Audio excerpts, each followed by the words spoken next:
You have to be truly disturbed to even imagine what these people did to their own children. In this video, you'll meet the criminals who ended the lives of their children, but karma caught up with them. All of them were executed for their crimes. Today, we'll go through their stories, their last words, their final meals, and the moment they were executed. Before we begin, I need to clarify that many of the cases had to be censored to comply with YouTube's guidelines. John David Baglia, State, Texas. John David Baglia was an accountant living in Dallas, Texas. On the surface, he led a normal, even exemplary life. But behind that facade lurked a dark side. His first marriage was to Christy Michelle, with whom he had a daughter. At first, everything seemed fine until his violent temper started to show. Episodes of aggression and abuse eventually destroyed the relationship.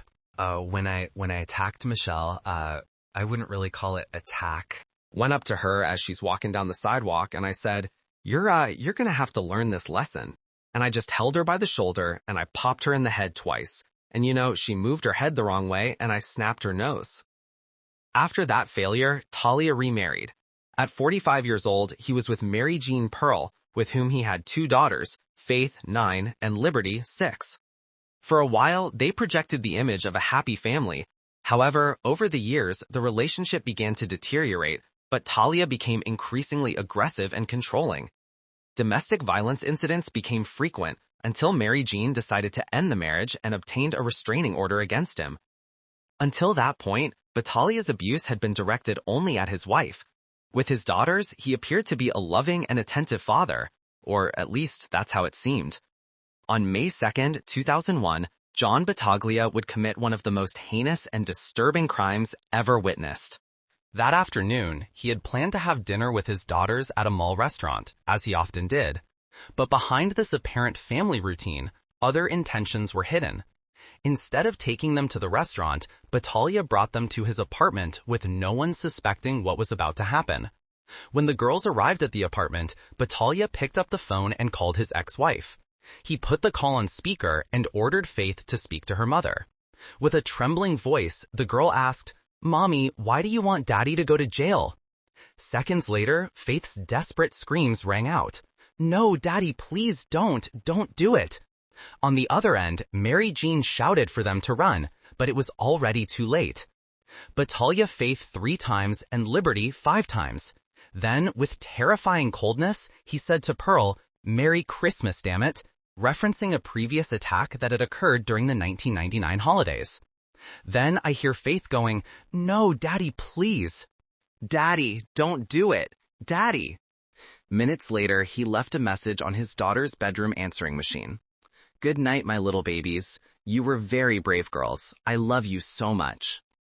After committing the crime, Battaglia went to a bar with his girlfriend and then to a tattoo studio where he had 2 red roses inked on his left arm in honor of Faith and Liberty.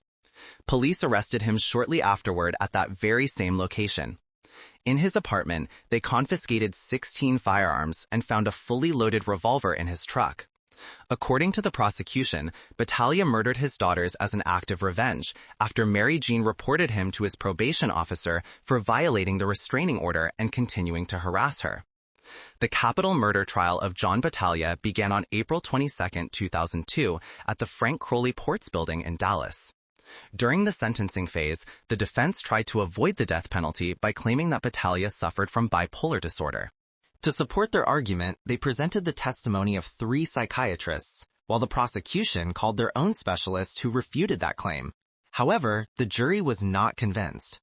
On April 30, 2002, after deliberation, they delivered the verdict. John Battaglia would be sentenced to death for the brutal murder of his 2 daughters. What are my feelings towards my execution day? Yeah, it's 2 weeks today, Wednesday. Today's Wednesday, so it'll be on Wednesday the 30th. It's a way to get out of here. Finally, the time came to face justice. John Battaglia was executed by lethal injection on February 1, 2018 at 9:40 p.m. at the Huntsville unit in Texas. He was 62 years old and had spent almost 16 years on death row. The execution was originally scheduled for 6 p.m., But it was delayed nearly 3 hours while the United States Supreme Court reviewed his final appeals. Shortly before 9 p.m., the requests were denied. At 9:18, the flow of pentobarbital began, the drug that would end his life. Already strapped to the gurney when the warden asked if he had any final statement, John Baglia coldly replied, "No." But seconds later, he changed his mind. Noticing his ex-wife, Mary Jean Pearl, among the witnesses, he smiled and said mockingly, "Well, hi, Mary Jean. I'll see y'all later. Bye." Then looking at the warden, he calmly added, "Go ahead, please." As the lethal injection began to flow, Battaglia closed his eyes and looked toward the ceiling. A few seconds later, he opened them again, lifted his head and asked, "Am I still alive?" As the pentobarbital took effect, he murmured, "Oh, I'm sorry, here I feel it," before gasping a couple of times and beginning to snore. Within seconds, his body became motionless. 22 minutes after the injection began, he was pronounced dead. Mary Jean Pearl, observing from behind the glass, slowly stood up, turned around, and in a firm voice said, "I've seen enough of him. Oh, yeah, I believe that I did not kill my daughters in the fact that they weren't my biological daughters, they were my legal daughters. I guess this distinction." Christina Marie Riggs, State, Arkansas. Christina Marie Riggs was a 28-year-old licensed practical nurse who struggled with persistent depression. A mother of 2 children, Justin Dalton Thomas, 5, and Shelby Alexis Riggs, 2, she showed a dedication to them that many would describe as exemplary. However, at some point, her emotional suffering led her to devise a tragic and methodical plan. Christina Marie was born on September 2, 1971, in Leiston, Oklahoma, and grew up in Oklahoma City. During her childhood, she suffered abuse from her stepbrother and a neighbor, and at age 14, she began drinking and smoking cigarettes. And at 16, she became pregnant for the first time and gave her child up for adoption. After graduating from high school, she became a licensed practical nurse. In 1991, Christina became pregnant with Justin. Her father, Timothy Thompson, refused to acknowledge the child and took no responsibility. Justin was born on June 7, 1992. Later, Christina rekindled a relationship with a sailor named John Riggs, whom she had known previously, and they married in July 1993. The couple had a daughter, Shelby Alexis Riggs, born in December 1994. The couple moved to Sherwood, Arkansas, where Christina's mother lived, and Christina found work at Baptist Hospital. Christina divorced John after he struck Justin in the stomach with such force that the boy required medical attention. After the divorce, Christina fell deeply into debt. All of this led Christina to make the tragic decision that would define that fateful day. On the night of November 4, 1997, Riggs planned the murders with meticulous coldness. She took potassium chloride and morphine from the hospital where she worked and purchased the antidepressant amitriptyline from a local pharmacy. That night, she gave her children amitriptyline to induce sleep. First, she attempted to inject Justin with undiluted potassium chloride, a serious mistake, as the substance should have been diluted beforehand. The injection caused him intense pain and woke him up screaming. When she saw that this did not kill him, she administered morphine to try to relieve his suffering. It was still not enough. Desperate and with no other options, Riggs ultimately Justin with a pillow. After witnessing the suffering that the potassium chloride had caused her older son, she decided not to subject Shelby to the same chemical torment. Instead of injecting her, she directly smothered her with a pillow.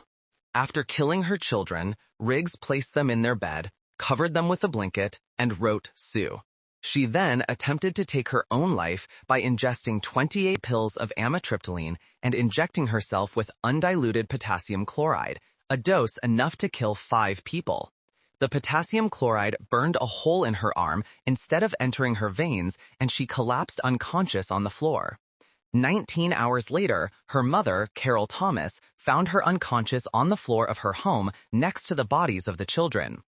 At her trial in June 1998, Christina Riggs initially tried a defense based on insanity, claiming she suffered from severe depression and post-traumatic stress disorder stemming from her work as a nurse near the Oklahoma City bombing site in 1995. However, this argument was quickly dismissed and never formally presented to the jury.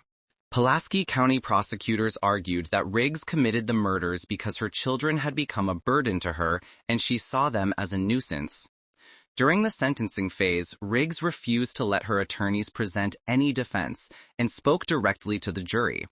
"I want to be with my babies. I want them to give me the death penalty." The jury sentenced her to death, and later Riggs convinced the court to allow her to waive her appeals. By the end of 1998, Christina Riggs was officially sentenced to death. On Sunday, April 30, 2000, Riggs was flown from the McPhersonson unit to the Cummins unit in preparation for her execution. Finally, Christina was executed by lethal injection on May 2, 2000 at 9:28 p.m. at the Cummins unit in Arkansas. She was 28 years old at the time of her death.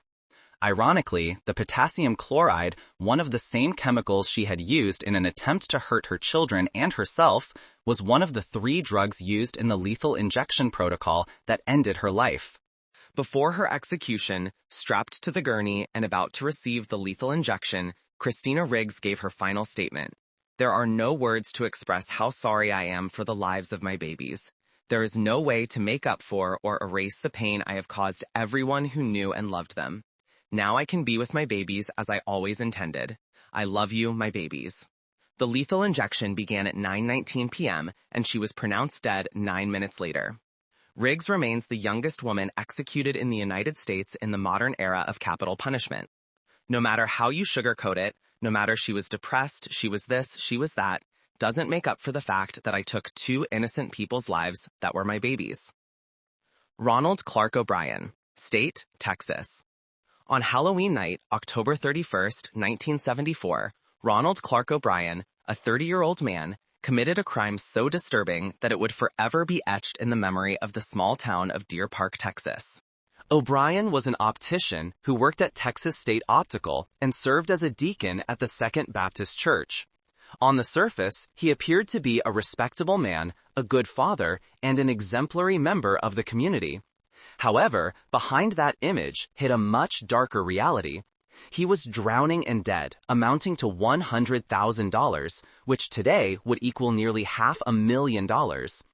Desperate and out of options, O'Brien devised a macabre plan. He took out several life insurance policies in the names of his 2 children, planning to turn tragedy into financial salvation. That Halloween night, Ronald O'Brien took his 2 children, Timothy and Elizabeth, aged 5 and 8, trick-or-treating in a Pasadena neighborhood, accompanied by a neighbor and the neighbor's 2 children. During the outing, they came to a house where no one answered the door. The children, impatient, moved on to the next house, but O'Brien stayed behind for a few minutes. Shortly after, he caught up with the group, holding 5 21-inch Pixie Stix tubes, saying that the supposed occupant of that silent house had given them to him. At the end of the night, O'Brien handed out the candy, one for each of the neighbor's 2 children, one for each of his own, and the last one for a 10-year-old boy from his church. Before going to bed, O'Brien urged his children to try some of the candy they had collected. Timothy, trusting his father, opened his Pixie Stix and ate some of the sugary powder. He immediately complained that it tasted bitter. His father offered him some Kool-Aid to wash away the taste, but within minutes, the boy began to suffer intense stomach pain. He ran to the bathroom where he started vomiting and convulsing. O'Brien later claimed that he held his son in his arms as the boy's body went limp. Timothy died on the way to the hospital less than an hour after eating the candy. The autopsy revealed that the Pixie Stix contained a lethal dose of cyanide, enough to kill 2 adults. The investigation soon uncovered a chilling pattern. Ronald O'Brien had taken out life insurance policies totaling $31,000 on his children in the months leading up to Halloween. The morning after Timothy's death at 9 a.m., O'Brien called his insurance company to ask about the payout. Police also discovered that days before Halloween, O'Brien had visited a chemical supply store in Houston seeking to buy cyanide. O'Brien's trial began on May 5, 1975 in Houston. Just a month later, on June 3rd, the jury took only 46 minutes to find him guilty of capital murder and 4 counts of attempted murder. After deliberating another 71 minutes, they sentenced him to death. O'Brien spent his final years on death row facing the consequences of an act that shocked all of Texas and left an indelible mark on the history of Halloween. The day before his execution, the Texas prison system allowed Ronald O'Brien to choose his last meal. He opted for a large and varied menu: a T-bone steak with French fries and ketchup, whole kernel corn, sweet peas, lettuce and tomato salad with egg and French dressing, iced tea with sweetener, crackers, Boston cream pie, and rolls. Ronald Clark O'Brien was executed by lethal injection on March 31, 1984 at 12:48 a.m. at the Huntsville Unit in Huntsville, Texas. He was 39 years old at the time of his death, nearly 10 years after taking his son's life. As he lay motionless, strapped to the gurney with the needles already inserted into his arms, O'Brien gave his final statement with an unsettling calm, speaking words that would be recorded as his last testimony before facing ultimate justice. What is about to happen in a few moments is wrong. Yet, as human beings, we make mistakes and errors. This execution is one of those errors. But it does not mean that our entire justice system is wrong. Therefore, I forgive everyone who has in any way been involved in my death. Furthermore, to anyone who has offended me in any way during my 39 years, I pray and ask for your forgiveness, just as I forgive anyone who has offended me in any way. And I pray and ask God's forgiveness for all of us as human beings. To my loved ones, I extend my eternal love. To those close to me, know in your hearts that I love each and every one of you. May God bless you all, and may the best of God's blessings always be yours. After the lethal drugs began flowing through his body, Ronald O'Brien yawned, his chest heaved, and his eyes rolled back. He gasped repeatedly and emitted a strange gurgling sound, like clearing his throat. 10 minutes after the injection began, he was pronounced dead. Outside the Texas State Penitentiary in Huntsville, a crowd of approximately 300 pro-death penalty supporters, many of them young adults, erupted in applause upon hearing the news. Some shouted, "Trick or treat," and threw candy into the air. Nearby, around 30 members of Amnesty International protested against capital punishment, highlighting the stark contrast of opinions surrounding In December 2008, at just 18 years old, Blaine Keith Milne committed one of the most shocking crimes in Texas history against a 13-month-old girl. The victim was Amora Bain Carson, the daughter of his girlfriend Jessica Carson. On December 2, 2008, around 10:30 a.m., in a small trailer located in Rusk County, East Texas, Milne called 911 to report that he had found the baby dead. December 2, 2008, 16 hours, 48 minutes, 15 seconds. Rescuing 911. Yes, sir. My name is my mom and my daughter. I just found her dead. How old's your daughter? 13 months? 13 months old. Okay, let me connect you. At first, both Milne and Carson, who was also 18, gave conflicting statements to the police. They initially claimed they had left the house and returned to find the child injured. Then, they said she had eaten insulation from the walls. And finally, they alleged they had performed an exorcism on her, insisting the baby was possessed by a demon. What I'm about to tell you doesn't go into detail about what Amora went through because what this man did is far too disturbing to describe on YouTube. According to court records, Amora's suffering lasted around 30 hours. Prosecutors stated that Milne subjected the child to extreme physical abuse throughout that period. The forensic pathologist later found that Amora had multiple fractures and visible injuries consistent with severe violence. The evidence inside the trailer was overwhelming. Blood splatter, stained bedding, and baby clothes, diapers, and wipes with traces of blood, a tube of lubricant, and a pair of jeans with blood on the lap.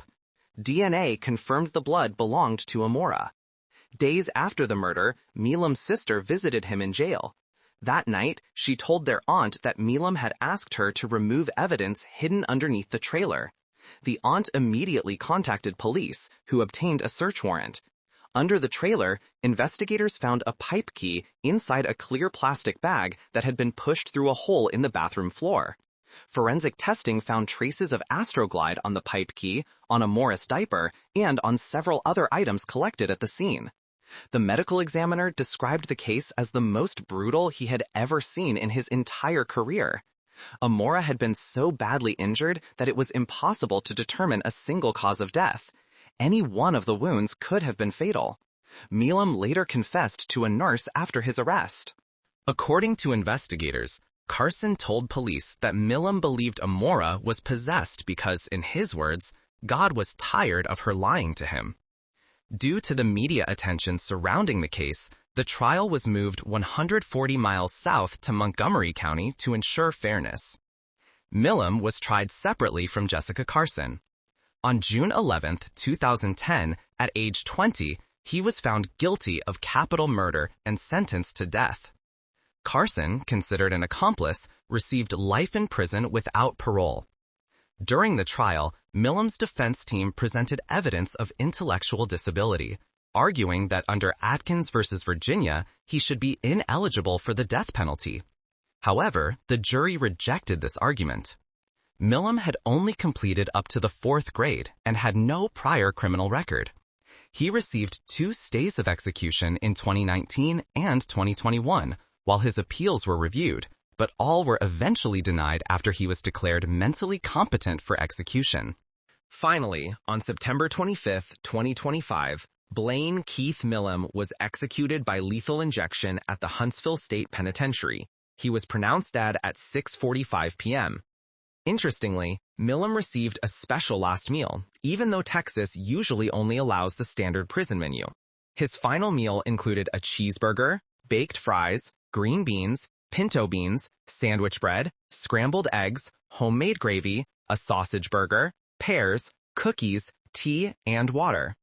When asked for his final words, Milam said, "If any of you wish to see me again, I implore you all, no matter who you are, to accept Jesus Christ as your Lord and Savior, and we will meet again. I love you all. Take me home, Jesus." He also left a written statement. "I want to especially thank everyone for their kindness, compassion, empathy, love, support, and for believing in me. Thank you for everything you have done. I also want to thank the TDCJ chaplaincy directors for opening the faith program on death row and allowing me to be accepted to find Jesus Christ, our Lord and Savior." While Milam was speaking, his lawyers filed a last-minute appeal in an attempt to stop the execution, but the U.S. Supreme Court declined to intervene. After the lethal injection was administered, witnesses reported that Milam moved backward and complained for about 15 minutes before being pronounced dead by the prison doctor. "She was a great little girl. She was beautiful. She was beautiful. Wouldn't walk yet, but she was beautiful. Her first words was daddy. And you were not even the biological father, but you were daddy for her. Yes, sir. That was the first thing she ever said. Yes, sir. Can you still see her face when she said that? Yes. I miss her. There ain't nothing I can do." And you loved her. That was a joke.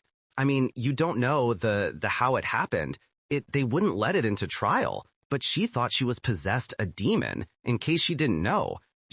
At all. How is it possible that such an angelic little girl, a toddler, is being possessed by Satan, by demons? How do you know? How does it happen?